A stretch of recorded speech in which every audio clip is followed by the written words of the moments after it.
Good morning সবাইকে। আজ থেকে আমার পরীক্ষা শুরু হয়েছে। আজকে আছে হলো আমার এআই পরীক্ষা। তো আমি সকালবেলায় উঠে রেডি হয়ে আমি পড়তে বসেছিলাম। আবার এই যে পিপিটিগুলো ছিল, মানে পিডিএফগুলো, যেটা আমাদেরকে স্কুল থেকে পাঠিয়েছিল, ওটা আমি বসে বসে একটু পড়ছিলাম, দেখছিলাম। কারণ এআই পরীক্ষা আমরা সারা বছর কিচ্ছু পড়ি না, পরীক্ষার দুদিন আগে থেকে আমরা পড়তে শুরু করে গিয়ে ওই পাসিং মার্কসটুকু নিয়ে আসি, বাস। কারণ আমাদের এআই পরীক্ষার কোনো ইন্টারেস্টই থাকে মানে এআই পড়তে। কিন্তু তার ভিতরে আমার সর্দি হয়েছে, মানে শরীর খারাপ, তো দিয়ে তারপরে তো আমার ভালো করে পড়াই হয়নি, ওই জন্য আরও টেনশন চলছিল। তারপর আমি একটু বইটাও দেখছিলাম, কারণ যতটুকু আমি পারবো তাই ওই পাসিং মার্কসটা নিয়ে এলেই হতো, বাস। তার ভিতরে শরীর খারাপ হয়েছে, না আমার পড়া হয়েছে না কিছু।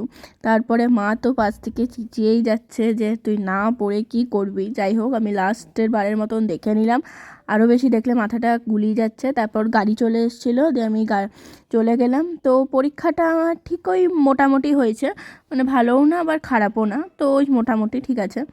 তারপরে আমি একটু খাবার খেয়ে নিলাম, আর খাবারে আমি রুটি, আলু ভাজার একটা কলা খেয়েছি। তারপরে ওই 12:30টার দিকে আমি একটা ওয়ারিশ খেয়েছি, আর ওয়ারিশটার অবস্থা দেখো আমি কী করেছি, মানে কিছু বলার নেই। তারপরে এই ঠান্ডা লেগেছে, তাও আমি মাথায় চান করেছি, হ্যাঁ শ্যাম্পু, কারণ আমার মাথাটা খুব চুলকাচ্ছিল ড্যান্ড্রফের জন্যে, তাই আমি মাথাতে শ্যাম্পু করেছি। যেহেতু চুলে তেল দেওয়া ছিল 2 দিন ধরে, তাই কারণে। তারপরে পরের দিন আছে হচ্ছিলো ম্যাথস এক্সাম, তাও একদিন ছুটির পর আমাদের ম্যাথস এক্সাম, যেটা দেখে আমার মানে ওই পিডিএফ যেটা পাঠিয়েছিল স্কুলের ডেটশিট দেখে আমার মাথা গুলিয়ে গেছে।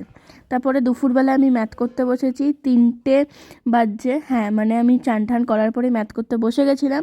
পুরো মাথা খারাপ হয়ে যাচ্ছে ম্যাথ করতে, কারণ ম্যাথসেও আমার ঠিক সেরকমই অবস্থা, না আমি ম্যাথস করি না কিছু, পরীক্ষার আগের দিন করে টপ করি না, কিন্তু তাও ঠিক আছে। তো দিয়ে বিকালবেলাতে তারপর ম্যাথ করে আমি ওই 4:30 নাগাদ শুয়ে পড়েছিলাম। তারপরে বিকালবেলাতে আমি একটু পাঁপড় ভেজেছিলাম আর চা বানিয়েছিলাম, তো সেটা খাবার পরে আমি আবার পড়তে বসে গেছি। কারণ আমার ম্যাথসের সবথেকে বেশি উইক পয়েন্ট হচ্ছিলো অ্যালজেব্রা। আর এখানে আমি ম্যাথ করছি বসে বসে, যেটা দেখে আমার চুলগুলো শুদ্ধ খাড়া হয়ে গেছে, মানে কিছু বলার নেই, আমার ঘুম পাচ্ছে তার ভিতরে।